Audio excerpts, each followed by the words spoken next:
Bonjour. Alors, comme vous avez choisi Rothko, je vais vous parler de Rothko, de son vrai nom, Marcus Jakolevich Rothkovich. Il est né en 1903 en Lettonie et il est décédé en 1970. Et il est donc né dans un contexte assez compliqué et du coup, il en a tiré par son expérience une manière de pouvoir s'exprimer au travers de l'art de l'époque et a migré aux États-Unis, dont il a fait partie d'un mouvement qui s'appelle l'expressionnisme abstrait, qui a d'abord existé en Europe et qui s'est peu à peu propagé aux USA. Il a fait la Colorful Painting School et c'est l'école où il a rencontré Barnett Newman, Clifford Steele et Ed Richard, dont il s'est inspiré pour représenter ses œuvres. Et je vais me permettre de vous présenter du coup certaines de ses œuvres pour essayer de intéresser des personnes qui voudraient en connaître un peu plus sur ce peintre majeur du mouvement expressionnisme abstrait américain.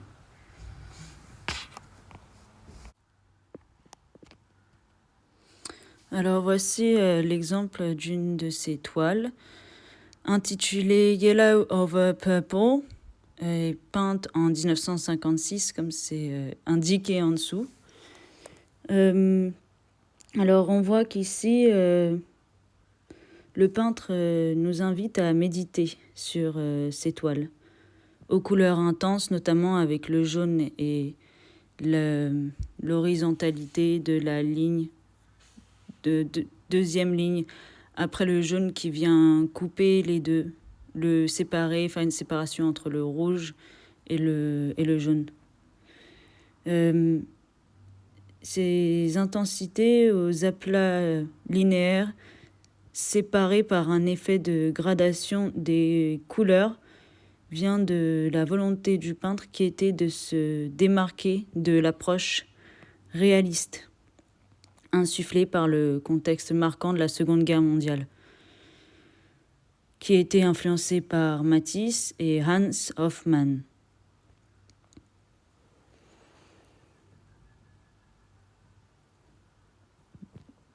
Dans l'apprentissage de ces nouveaux moyens esthétiques et conceptuels d'exploiter ces couleurs, qui sera une étape décisive dans l'approche de l'expression, de son expression sur ces toiles. Et d'une vision qui lui paraît présente et indispensable de voir ou de nous faire percevoir. Encore une fois, dans ce monochrome intitulé Blue and Grey et peint par Mark Rothko en 1962, ici on peut voir quelque chose d'un peu plus sombre avec une transparence du blanc qui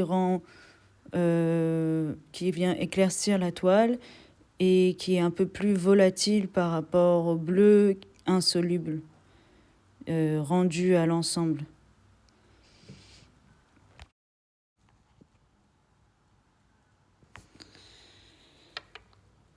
Et puis composé de larges bandes colorées et lumineuses, s'assimilant à le monochrome, la volonté de Rothko, à travers ces tableaux, est de l'ordre d'une quête du spirituel.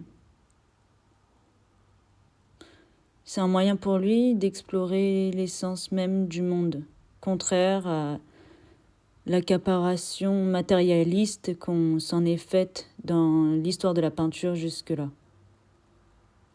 Mais ça, c'est engendré par un besoin d'évasion.